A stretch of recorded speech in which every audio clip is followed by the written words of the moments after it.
Momento do produtor aqui no nosso Cidade em Foco. E hoje eu tenho a satisfação de receber aqui uma das lideranças do agronegócio mais respeitadas no estado de Goiás, no Brasil e no mundo. Estou falando dele, o senhor Antônio Chavaglia. Muito boa tarde, senhor Antônio, bem-vindo. Boa tarde, Leonardo, é um prazer estar aqui com você. Realmente é um trabalho importante que você tem feito de comunicação.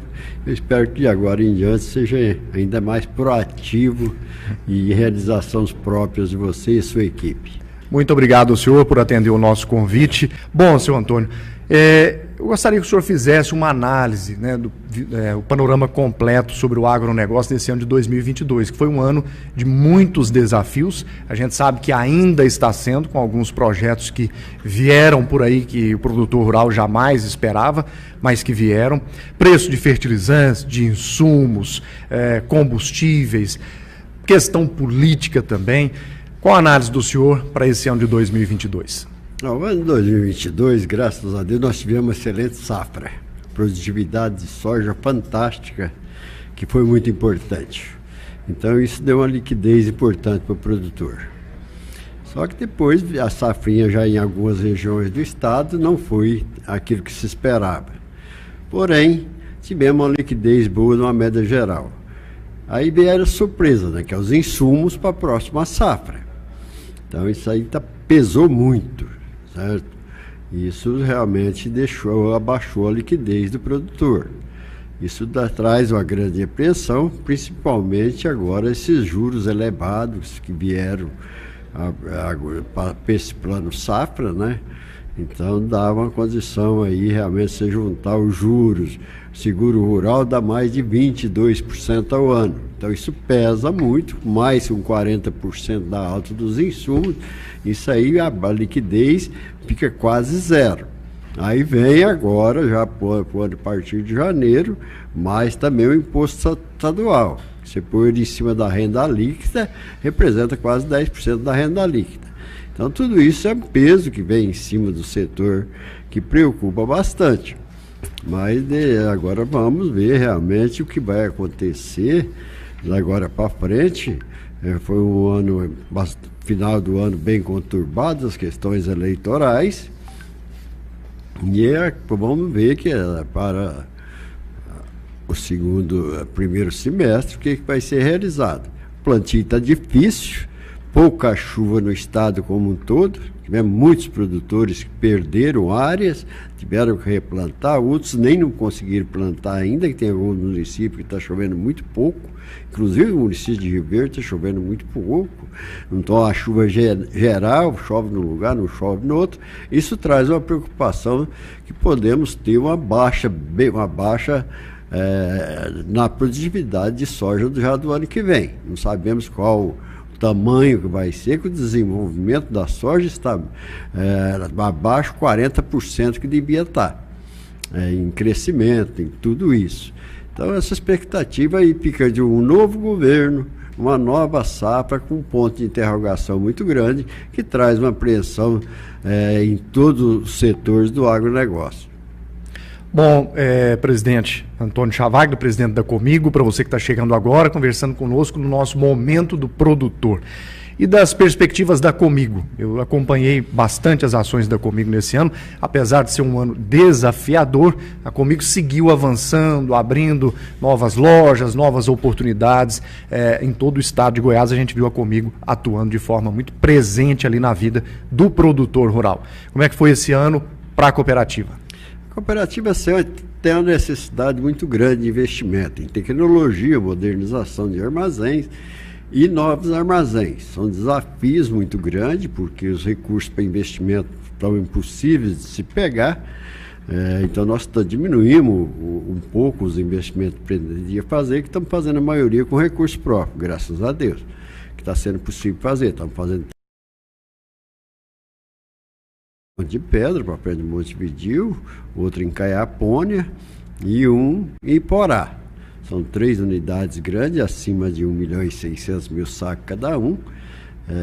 Nessa unidade não precisa pôr secador, que já tem, né? Caiapônia e Pó de Pedra, agora Iporá precisa de secadores, o resto tudo completo, começou do zero. e é um armazém que fica mais caro. Mas estamos fazendo 2 lojas ainda, lá em Nova Crixá e Firminópolis, e deve ser concluída nos primeiros 3 meses do ano que vem. Então, os investimentos da cooperativa não deixa de fazer pela necessidade do produtor ter de novos armazéns. A região, no estado de Goiás, as empresas estão investindo muito pouco de armazém dos 10 anos para cá. A cooperativa sempre tem feito armazéns todos os anos para atender essa demanda. Isso pesa muito para a cooperativa, mas ela sabe como os seus donos e responsáveis são todos os produtores, 10.500 produtores associados à cooperativa em 17 municípios, e esses produtores sempre clamam por investimento, principalmente em armazém. Armazém está ficando muito caro, armazém de 1.700.000, 2 milhões, aí está ficando em mais de 100 milhões de reais. Então é pesado, mas está sendo possível realizar, e nós vamos sempre estar investindo em novas tecnologias, aprimoração, de todo o setor. Os nossos armazéns, mesmo construídos na década de 80, eles estão novos, porque são realmente revisados, reformados, pondo os novos secadores nessas unidades antigas, para dar mais velocidade no recebimento. Nós recebemos nesse ano de 2023 49 milhões de sacos de soja. Isso representa 18% da produção do estado de Goiás. É algo relevante, certo? Então, tudo isso só aqui na cidade de Rio Verde? Não, nos 17 municípios. Mas, né? Juntando todos eles. Nós temos armazém distribuído, tem município que tem 2 armazéns, e assim a gente distribui da maneira que fica mais fácil, fica num raio menor para poder trazer esses produtos. Nós temos ainda regiões que estão abrindo muita área, como Nova Crixá. O produtor às vezes tem que trazer para Montes Claros 400 quilômetros. Então, agora, a diferença de 100 quilômetros do armazém seria o mais adequado, certo? Mas tem hora que o produtor vai na frente e o armazenagem não consegue ir tão rápido como ele gostaria. Mas a gente também tem que ver que o produtor está expandindo de uma maneira geral, ou comprando terra, ou arrendando. Tem uma preocupação, esse ano são as áreas arenosas, que o sol prejudica mais, né? Mas o produtor está cauteloso também, é isso, fazendo plantio em áreas arenosas, mas com cama, com tudo, isso traz uma certa tranquilidade. Bom, eu sei que o senhor é um expert no assunto quando a gente fala sobre comercialização de grãos e exportações. O que o senhor tem visto, quais são os dados que a cooperativa tem recebido atualmente sobre esse assunto? Olha, cada ano o Brasil está aumentando as exportações, certo? O grão, farelo, óleo, porque nós produzimos muito além do que nós consumimos, graças a Deus, né? Então a gente milho, açúcar, tudo isso tem uma grande exportação que traz uma balança comercial muito forte, favorável ao Brasil. Nós exportamos 50 mil toneladas de farelo por mês, desculpa, e isso realmente está indo pela ferrovia, certo? Isso está ajudando bastante. O óleo ainda está mandando por caminhões para o Porto Santo. Então, nós temos uma questão de transporte aqui na região que ainda não está dentro daquilo que a região necessita, certo? Então, a gente vai avançando. Parece que Santa Helena vai fazer lá, foi leiloado lá a área lá do porto, parece que vai fazer a questão do líquido lá, etanol, óleo, essas coisas, e daí vão evoluindo as coisas, às vezes melhorando e tirando o caminhão da estrada, que isso é muito importante, né? Preocupa muito essa estrada daqui de Itumbiara, que não é duplicada, nem tem terceira faixa. Isso aí é uma estrada que tem um peso de transporte muito grande, né? Então tudo isso preocupa. E o frete acaba encarecendo. Então a questão do portuária é muito complexa, porque o caminhão não pode. Você fala, seu navio vai encostar dia 10. Aí você tem, às vezes, 10 dias só para levar o produto. A ferrovia contribui para isso, certo? Mas, porque você não pode carregar o caminhão se o porto não autorizar e que o navio esteja encostado. E se você atrasar, você paga diária do navio. Então tem todas essas coisas que tem que ter o equilíbrio, tem as quebras técnicas, quando você pega daqui, leva para o porto, você tem uma quebra técnica, você pega daqui, põe na ferrovia, você tem uma e depois tem outra lá no porto. Então você tem duas quebras técnicas de movimentação dessa mercadoria. Mas a Comigo tem feito o possível para dar condições na comercialização. Nós não temos armazém para receber esse tanto de soja. E aí recebemos porque tiramos muita soja através da industrialização e venda de soja in natura também durante a safra. Bom, senhor Antônio, em que essa ferrovia que nós estamos tendo aqui passando na nossa cidade, em que ela beneficia o produtor rural e também a comunidade? Porque muita gente vê a ferrovia, mas não sabe para que serve, como é que funciona, né? No que isso influencia no nosso dia a dia. Para a comunidade é muito importante, certo? Porque gera muito emprego, certo? Cada vez estão fazendo mais estruturas ali, então a geração de emprego é muito grande. E tira muito caminhões hoje da estrada, né? Tá vindo soja até do Mato Grosso para a ferrovia aqui. Então isso facilita a região um pouco. Embora que ainda tem hora que falta vagões para mandar as cargas todas que necessita e alguma coisa às vezes tem que se mandar para o caminhão. Mas já ajudou muito a região toda e até o Mato Grosso, essa questão da ferrovia aqui. E vão continuar ampliando, né? Esse trabalho. Ela deve estender agora até Anápolis, né? Essa parte aí que está sendo trabalhada agora. E aí vai atender outras demandas também. Então, se você tiver realmente a ferrovia com funcionamento de acordo com as demandas e vagões necessários aí, cada dia mais nós vamos estar usando a ferrovia. Bom, senhor Antônio, e para 2023, o que o agronegócio pode esperar? Eu sei que o senhor, enquanto presidente de uma cooperativa como a Comigo, talvez não queira comentar o nosso cenário político, né? Mas o que a gente pode esperar do governo Lula para o agronegócio e, claro, para a população em geral, né? Porque nós já estamos vendo aí o preço dos alimentos na altura, muita gente reclamando. A gente pode analisar aí para um cenário futuro que o preço do arroz vá cair, do óleo, enfim, da carne. O que o senhor está vendo? Olha, enquanto nós tivermos uma demanda avançando e uma produção que ainda está atendendo mais ou menos a demanda do mundo, nós vamos continuar tendo alta de preço.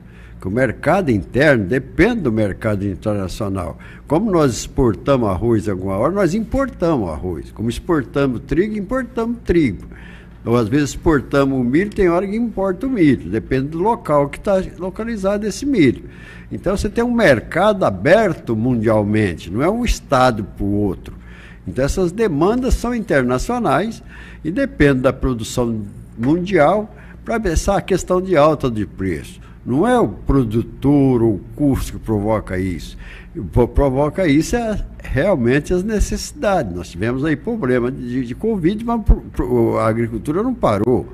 Nós tivemos problema de guerra na Ucrânia, nossos insumos chegaram, porque foi negociado com o presidente do Brasil, o presidente da Rússia.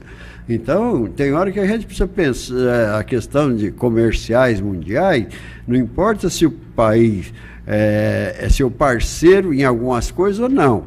Interessa onde nós vamos colocar o nosso produto. A ministra Tereza Cristina abriu mais 100 mercados aí nesses anos que ela teve lá. Então a gente precisa ter mais opção. Nós estamos hoje muito dependentes da China.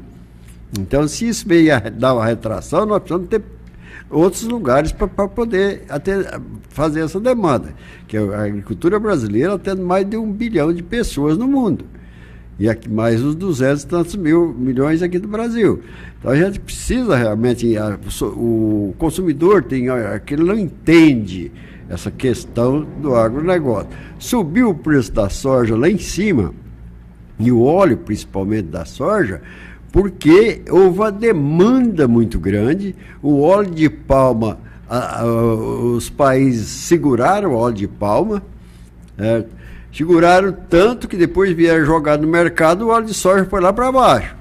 Certo?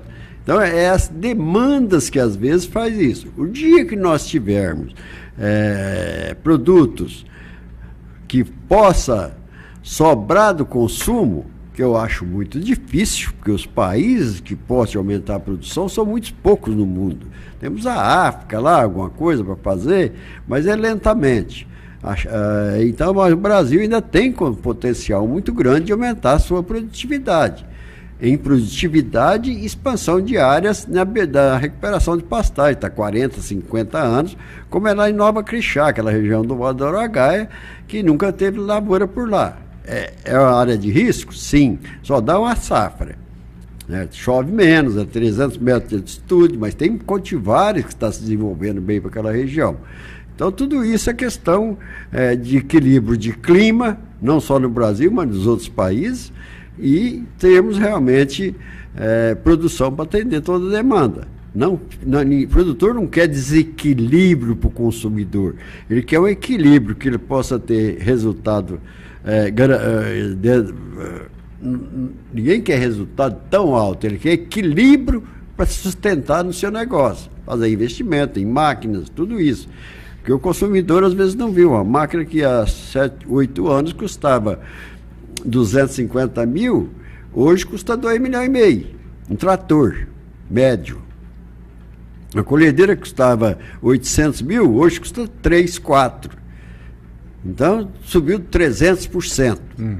Certo? Isso é o quê? Questão do aço, que subiu, coronavírus no mundo inteiro, fecha as portas a todo mundo, certo?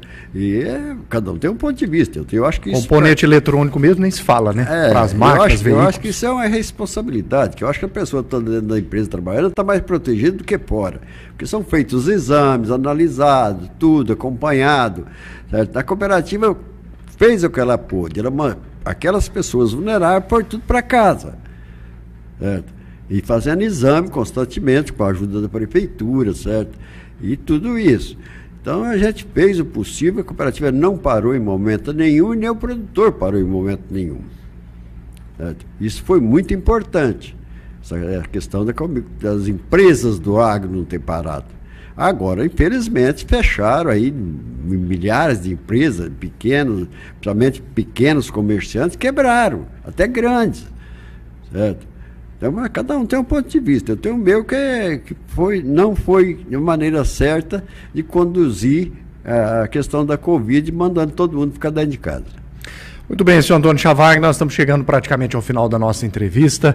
Eu quero agradecê-lo pela presença, sei da agenda do senhor, estou sempre em contato com o pessoal da comunicação lá comigo, e essa presença do senhor aqui na nossa estreia traz muita credibilidade para o nosso programa, a gente fica muito feliz por tê-lo aqui, e eu espero recebê-lo mais vezes aqui no nosso Momento do Produtor, dentro do Cidade em Foco. Desejo ao senhor um final de ano excelente, muito bom, e que o ano que vem, em 2023, o senhor continue fazendo com maestria o que o senhor tem feito na cooperativa comigo, que tem sido motivo de orgulho para todos nós de Rio Verde, do estado de Goiás, e que venha mais uma Tecnoshow comigo aí de bons negócios.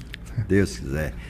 Eu agradeço de muito, espero que realmente nós tenhamos aí um final de ano e entrar o próximo ano com a clareza melhor, né? Porque você falou sobre o governo, a gente não tem nenhuma luz, quem vai ser os ministros, quem que vai ser, como é que vai conduzir a economia, certa saúde, a educação, preocupo demais com a educação, tem muitas escolas desvirtuadas aí, em livros não adequados para criança, aqui em Rio Verde mesmo está acontecendo isso, certo?